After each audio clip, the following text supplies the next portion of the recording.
ಎಲ್ಲರಿಗೂ ನನ್ನ ನಮಸ್ಕಾರಗಳು।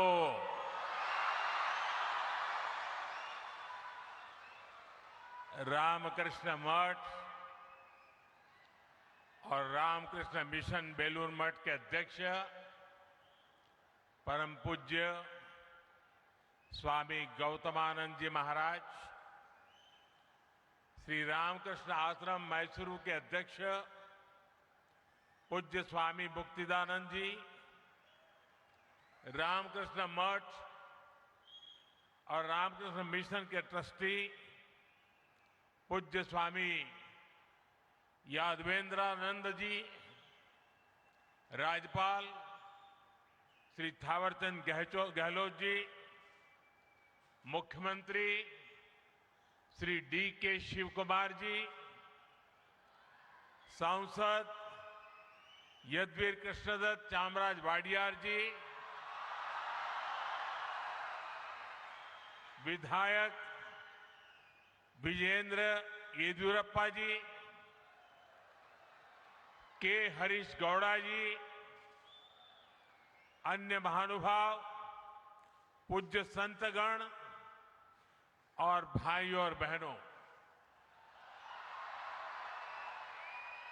सर्वप्रथम मैं मैसूरू की अधिष्ठात्री देवी मां चामुंडेश्वरी को प्रणाम करता हूं। अभी 2 दिन पहले ही हम सभी ने गुरु पूर्णिमा भी मनाई है। आप सब जानते हैं, मेरी यात्रा जहां से शुरू हुई और आज मैं जहां हूं, इसमें रामकृष्ण मिशन का बहुत अहम योगदान है। मैं 3 महीने पहले हावड़ा में बेलूर मठ गया था। सभी पूज्य संतों से सत्संग करने का अवसर मिला था। मेरा सौभाग्य है कि आज मुझे फिर मैसूरू में श्री रामकृष्ण आश्रम से जुड़े संतों से, मेरे गुरु बंधुओं से मिलने का, उनसे आशीर्वाद लेने का अवसर मिला है। आप सभी की उपस्थिति की वजह से आज मैसूरू की इस पवित्र भूमि पर मुझे एक अलग ही ऊर्जा अनुभव हो रही है। मैं आप सभी संतों के चरणों में सादर प्रणाम करता हूं। साथियों, मैसूरू भारत की अनादि सांस्कृतिक चेतना का केंद्र रहा है। यहां के मंदिर, यहां की परंपराएं और उत्सव, मैसूरू का दशहरा, यहां के भव्य महल, इसका संगीत और साहित्य, भारत की विरासत इस शहर के कण कण में रची बसी है। और ये देखकर बहुत संतोष मिलता है कि इस शहर ने इस विरासत को उसी कुशलता से सहेजा भी है, संवारा भी है। श्री रामकृष्ण आश्रम और स्वामी विवेकानंद जी की स्मृतियां भी मैसूरू की विरासत का ही एक समृद्ध हिस्सा है।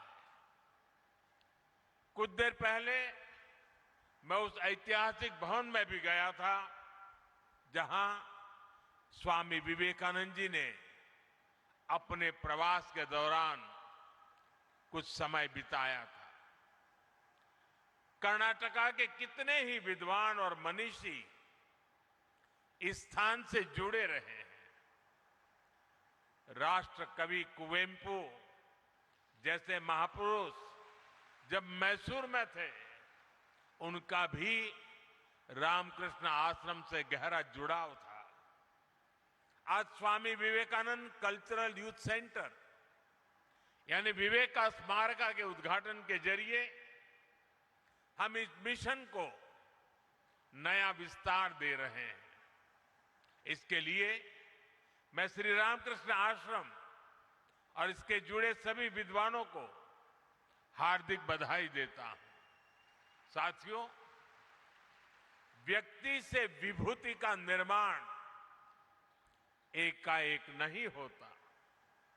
इसके लिए हमें जीवन की अनगिनत परीक्षाएं देनी होती है, साधना करनी होती है, तप करना होता है, खुद को तपाना पड़ता है, खपाना पड़ता है। ख्याति के बाद तो संसार पीछे खड़ा होता है, लेकिन तप के समय महान विभूतियों को पहचानना आसान नहीं होता। जो साधक को तपस्या में पहचानता है, वो उसकी सिद्धि का सहभागी भी होता है। इसलिए भाइयों बहनों, स्वामी विवेकानंद जी के जीवन में मैसूरू का इतना अहम योगदान था। करीब 130 वर्ष पहले स्वामी जी एक युवा सन्यासी के रूप में भ्रमण करते हुए मैसूरू आए थे। तब उनकी प्रसिद्धि वैसी नहीं थी, लेकिन विचार उतने ही ऊंचे थे। उस समय उन्हें जिन लोगों ने पहचाना, जो उनके साथ जुड़े, उनमें से एक प्रमुख नाम मैसूरू के तत्कालीन महाराजा के भी था। जब स्वामी विवेकानंद जी अमेरिका में थे, तो उन्होंने वहां से मैसूरू के तत्कालीन महाराजा को एक पत्र लिखा था। उसमें उन्होंने स्वयं महाराजा के सहयोग का उल्लेख किया था। साथियों, स्वामी विवेकानंद जी ने भारतीय चेतना को आत्मसात किया था।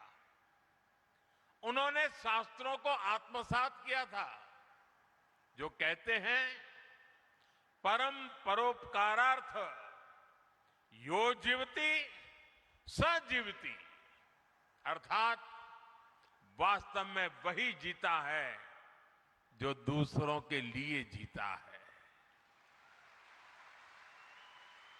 इसी मंत्र पर चलते हुए मैसूरू के इस श्री रामकृष्ण आश्रम ने पिछले वर्ष अपने 100 साल पूरे किए हैं।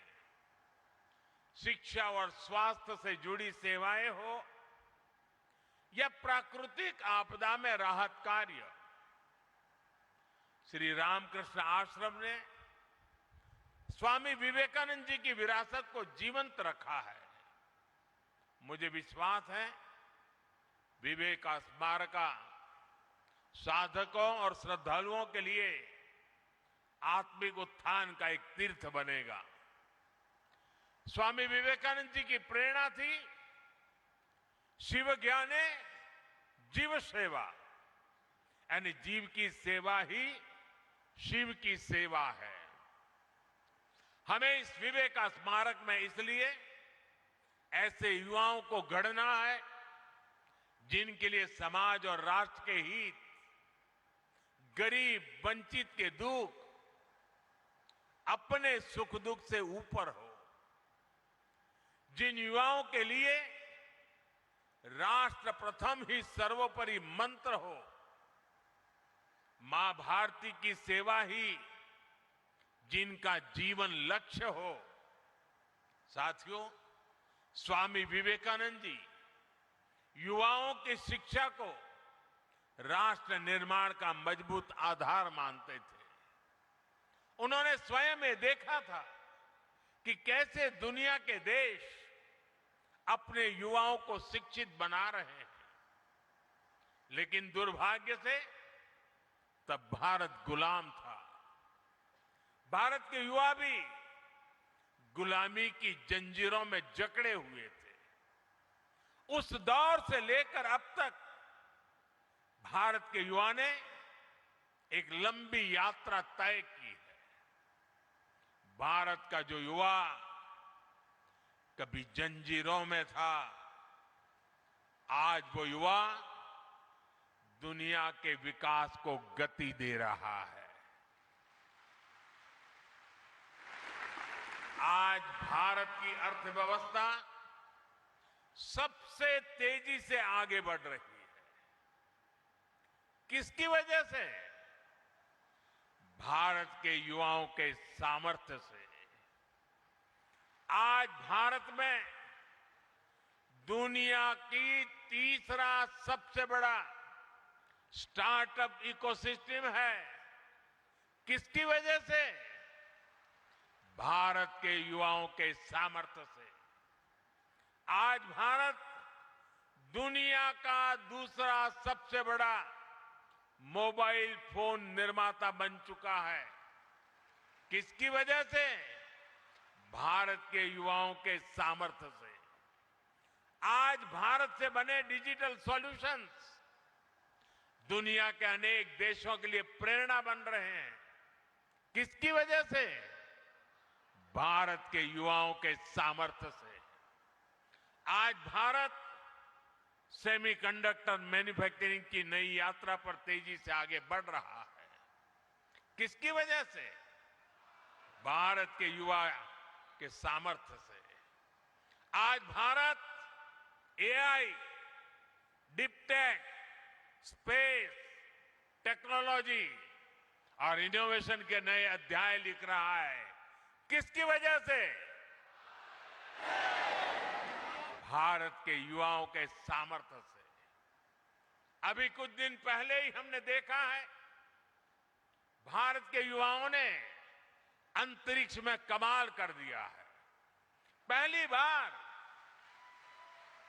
युवाओं का बनाया हुआ एक प्राइवेट कंपनी का रॉकेट अंतरिक्ष तक पहुंचा है।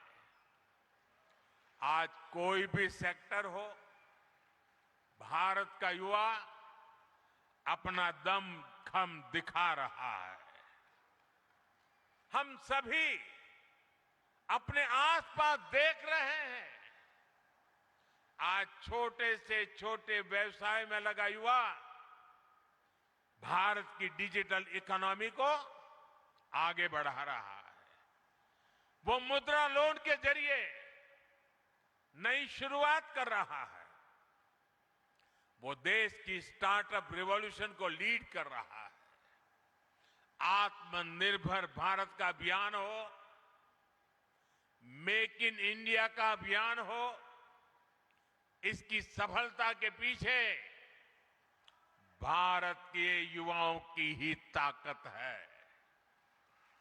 साथियों, किसी भी देश में युवाओं का सामर्थ्य तभी उस राष्ट्र की शक्ति बनता है जब उसे सही अवसर मिले, जब उसे सही दिशा मिले और जब उसे अपनी ही धरती पर बड़े सपने देखने, उन्हें पूरा करने का भरोसा मिले।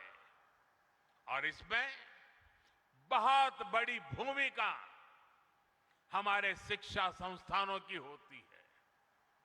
मुझे खुशी है कि आज भारत में शिक्षण संस्थाओं की संख्या लगातार बढ़ रही है।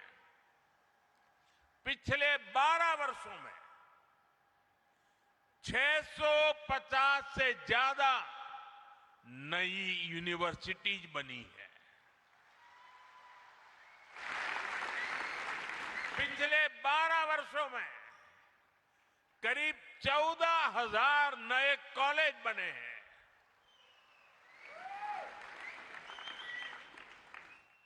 4,000 से ज्यादा नई आईटीआई बनाई गई है। 9 नए IIM, 7 नई IIT और 13 नए एम्स भी स्थापित किए गए हैं।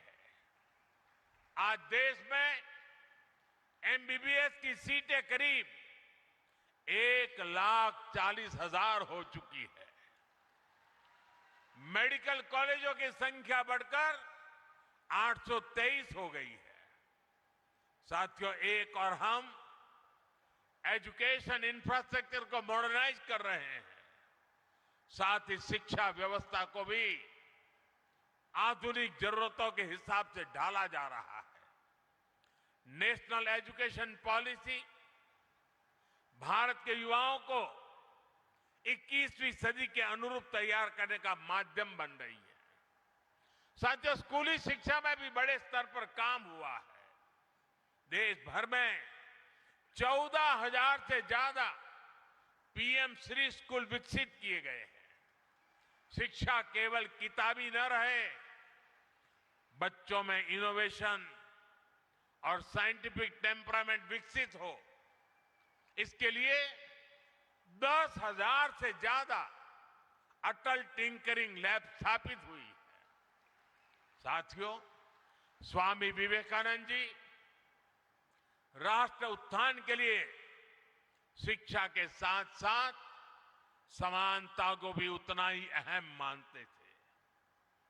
शिक्षा में भेदभाव न हो, अवसरों में भेदभाव न हो, आज ये देश का विजन बन गया है। आज बेटियां भी सैनिक स्कूलों में एडमिशन ले रही हैं। NDA में बेटियां राष्ट्र के लिए योगदान दे रही है। आज मेडिकल और इंजीनियरिंग जैसी पढ़ाई मातृभाषा में करने की सुविधा हो गई है।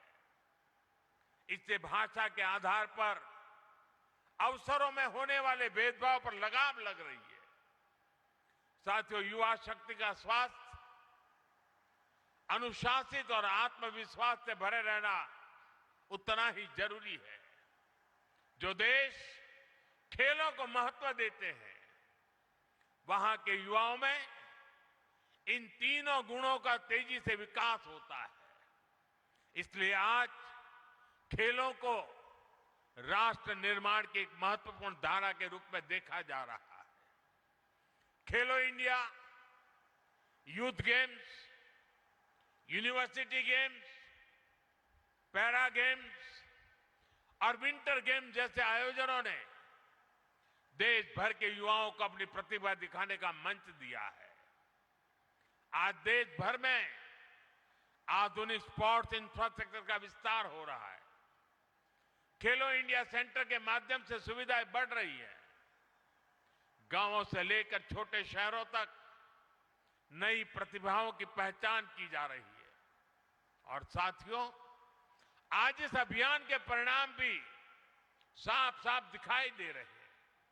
अंतर्राष्ट्रीय खेल प्रतियोगिताओं में भारत का प्रदर्शन बेहतर होता जा रहा है। हमारे खिलाड़ी नए नए कीर्तिमान बना रहे हैं।